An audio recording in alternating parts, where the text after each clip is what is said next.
Good morning to you. Let me put this down. Um, I've got something we're going to do, you and I together. But first, I want to show you some cards that I picked up. These are some of my pickups. I'll be real quick about that too. But first, you know, I love to watch YouTube. In fact, I watch YouTube every day regarding sports cards. I do, and that might be a problem for me because what I'm about to ask you, and the question I'm going to ask you is, do you do this? Because I need to know if I'm in the average norm or if I've got some kind of abhorrent behavior that's just making me feel a little down. And that is that I watch a lot of guys who are very famous, very well known here on YouTube. And they tend to go on and on about issues and foibles here in the hobby. And they make a real big deal about the industry. It's the industry. And, in my estimation, the industry is the people that manufacture the cards, the people that research and develop the cards, the people that market the cards, the people that transport the cards to malls and stuff. Those are the folks in the industry. If you're collecting cards, you're not in the industry. But if you're on social media and you're saying things, negative or positive, you're in the industry. That's part of it. That's part of the marketing. And when you separate yourself from that and say it's the industry and then say a lot of bad things, it messes up my vibe. I love to meditate with these cards. I'll show you these in a minute. I'm almost done. I just get real tired of listening to these guys, so I'm starting to not listen to them. I'm going through my subscriptions, and I go, nope. They're talking about all the bad things in the hobby, and I just don't watch them because I don't need that bad vibe. What about you? I'm not saying if you do watch people like that it's bad. It's just I've named my channel Cardboard Meditation because I get benefit from these cards, all my cards. And these guys that are out now that I used to love to watch are just, all they're really doing is after every single thing they yammer on about, they tell you what their subscription additions were, or what their likes were, what their views were. I don't care about any of that. I care about the cards. I care about your cards. I care about what you're thinking. They're looking for acceptance. They're looking for approval. They're looking for monetization. And I think what I might have to do is maybe unsubscribe to some of these big guys because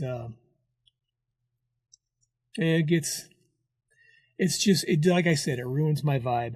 Okay, and I want to get back to this because I think what I think you and I need to do today, we need to go to a ball game. That'll cure everything if we go to a ball game. But before we go, let me show you what I picked up recently, along with this special thing that's going to allow us to go to a ball game. I think everybody needs to start buying up their Albert Pujols cards. These are beautiful cards.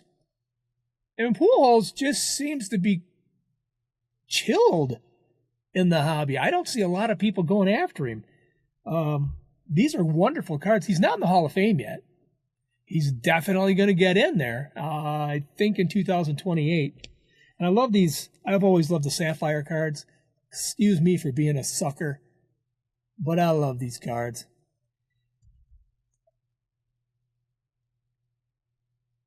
I don't know what these years are. I just think it's cool to have access to some really cool cards of one of the greatest ball players of our era.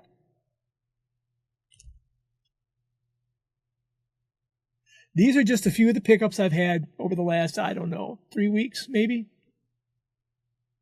Isn't that cool? All right. Hey, thanks for being patient when I was going through that whole thing about, people messing up my vibe. But would you like to go to a ball game today? All right, excellent. Now, here's the deal. We have to jump in a time machine to do that, and I think I've got one that works back here if I put the batteries in. with those cards that you just saw, the pickups there, I put a bid on something that I normally don't bid on. I don't bid on periodicals and magazines and yearbooks and stuff like that anymore. I used to all the time. But I saw this and I just thought, you know what? That's kind of neat. I think I would like to take a look at that. And what it is it's a scorecard from 1959 when the Giants took on the Pittsburgh Pirates. What I liked about this is what everybody else who didn't bid on it didn't like, is there's writing on it. Can you see the writing at the top there? And there's writing right there. I knew it was scored because I saw a picture of it. And I always kind of like to get them when they're scored. If I can just take a look and see, what was going on, especially if they're old. Let me show you real quick. You can see that it's scored. Yeah. Anyway, this turned out to be something amazing to me. I want to show you first just some of the really cool things inside of this scorecard. Look at the name of this restaurant. The Fly Trap Restaurant. Are you going to this restaurant? I think they need to come up with some a better name for a restaurant. I'm just going to show you a couple more of the things that are here. The Harrah's Club. There's an advertisement here for the Harrah's Club. Now, it's about a place out on Lake Tahoe near Vegas. I think it might be in Vegas. No, it's in Reno and Lake Tahoe. But boy, look at all the stars they have here. The McGuire sisters, Liberace, Frankie Lane, Gordon McRae. Look at those guys. You know those guys? I know the names. Man, oh man, they were big time back in 1959. They were the stars out in Vegas. Let me show you just a few other things here real quick before we go to the game. We got time. It's okay. We won't be late. I wanted to show you this too. I was in radio for 33 years, I think. So 33. I don't know. That was my career. And I thought anything radio related was always pretty interesting to me. But look at that. Enjoy the games on a new Zenith. Look at that little tiny transistor radio. And it's only $44.95. They gave these things away at ballparks about 15 years ago. But back in the day, that was a thing that you would love to have. You'd love to own a nice transistor radio, because it meant you could carry your music around with you. You could carry your ball games around with you, your news around with you. So, yeah. And look at some of the advertisement in here, too. I mean, some of the stuff is really, really interesting. It's a nice Coke ad with that ball player. Be really refreshed. Beautiful. And then here on the back, gas ad there. Here's the triple play. Anyway, I find stuff like that really interesting. The advertisements that are in some of these magazines, and I think we're going to utilize some of these ads in today's video too. Oh, and I want to show you one other thing too that I thought was really interesting. DiMaggio's restaurant. Yeah, it's that DiMaggio. See, this is a San Francisco Giant scorecard. So they've got all the information there regarding places to eat, like the Fly Trap restaurant in the San Francisco area. Okay, let's take a look at this. Let's talk about it. And let's go to a ball game.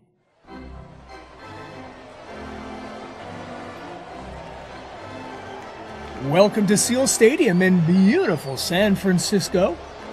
It's Tuesday night, June 23rd, 1959. Game time is at 8:15.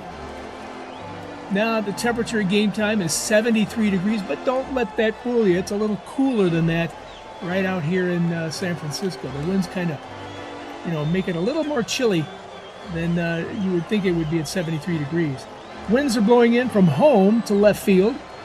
umps for this game are Gorman, Landis, Bogus, and Sudol. This San Francisco Giants game here at CO Stadium was brought to you by Terryton Cigarettes, Guido Ranzini Clothiers for smart custom tailoring, and CM Murphy Oldsmobile. You don't strike out when you deal with us. For the Pirates, batting leadoff, it is center fielder Bill Verdon. Oh, by the way, I have a full set of 1959 cards, so I have the entire lineup to show you. Batting number 2, Dick Groat, shortstop. Batting number 3 is catcher Smokey Burgess. Batting 4th is Dick Stewart, first baseman. 5th batter, Bob Skinner, left fielder. Batting 6th, second baseman, Bill Mazeroski.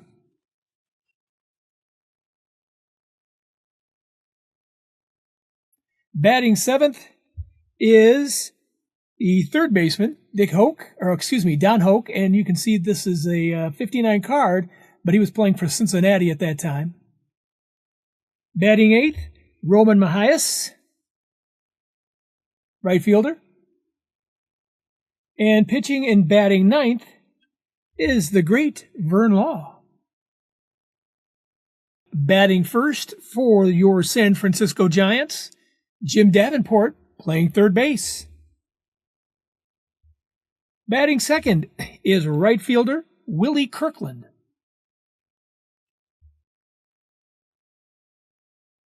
Batting third, say hey kid, Willie Mays, playing center field.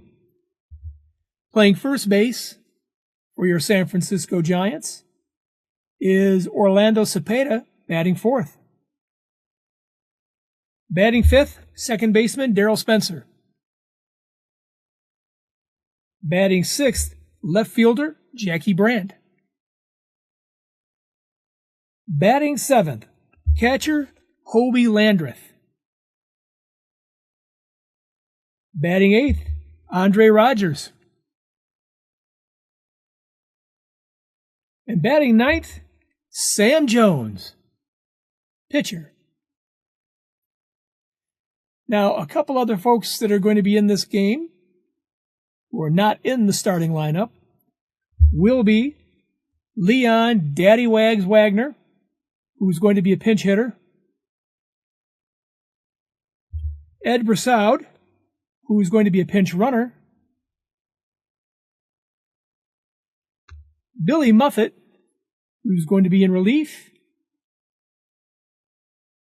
Gordon Jones, also going to be in relief.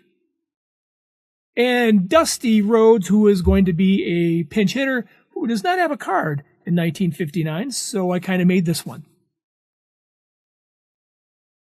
And that is your starting lineup for the San Francisco Giants. You want to take it the line scores? Let's do it. Giants up first. Davenport and Landreth each had hits. They were the people that they were counting on to move base runners around, but that didn't happen. Spencer was walked and scored on the Brandt double in the fourth inning. So there's the run that scored for the Giants. Andres Rogers also had a hit. Now let's get down to the pitchers here. Sam Jones, Toothpick Jones, or what was his other name? Sad Sam Jones, that's what it was. Pitched until the seventh inning. He gave up 3 runs. Then Billy Muffett, who, by the way, used to be a Tiger base coach back when I was a kid, he came in for the 8th inning. He was responsible for 2 runs. And then finally, Gordon Jones closed it all down in the 9th without giving up any runs. So there's your line score for the Giants. Now let's take a look at the Pirates. They had 10 hits in this game. 10 hits. Bill Verdon, Smokey Burgess, Don Hoke, Roman Mahias, and Vern Law a pitcher, each had a hit. Bob Skinner and Bill Mazeroski each had 3 hits. Dick Stewart had 4 hits, including his 14th home run of the season. Now, with all those hits, you would think, wow, that was a high-scoring game. No, not so much. Vern Law threw a complete game win for a 5-1 score. So the Pirates, even though they were very productive at the plate, they only scored 5 runs. Talking about some pitching stats right now, let's talk about right-hander Sam Jones. He started for the Giants, as we already said, pitched 7 innings. He gave up 10 hits, 3 earned runs. He walked 3, struck out 7. So he was pretty good there for a minute. Billy Muffet pitched 1 inning and a third, gave up 4 hits, 2 earned runs, and no walks and 1 strikeout. Gordon Jones came in, pitched 2/3 of an inning, gave up a hit, a walk, and 1 strikeout. Now, the scorekeeper's note on a play in the inning where the Giants shortstop Andre Rogers threw to Giants second baseman Darrell Spencer for a fielder's choice out at second base. Pirates pitcher that hit that ball was safe at first, and the scorekeeper claimed this: FC, or fielder's choice, Rogers to Spencer too late. I would have called it a hit since it was very doubtful that Law could have been gotten at first. How Law received an RBI, I'll never know, but he did. The scorekeeper's final comment on the cover of the scorecard with Law survived shaky start to 6 hit the Giants, 5-1. Attendance to this game, 22,706 people. That's a lot of folks, I would think, at least in today's world.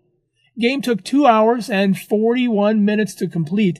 This person that's kept this score did everything. We're at the game right now. We're here. The only thing missing is something cold to drink and a hot dog with mustard and onions. I wouldn't mind having that right now.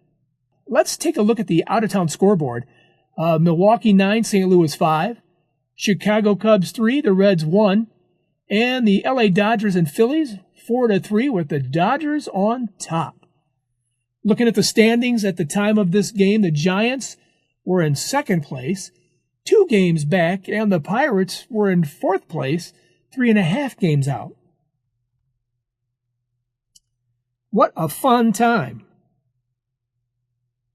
And as you can see, everything is spelled out on this wonderful, wonderful scorecard. Had a good time at the ballgame. How about you?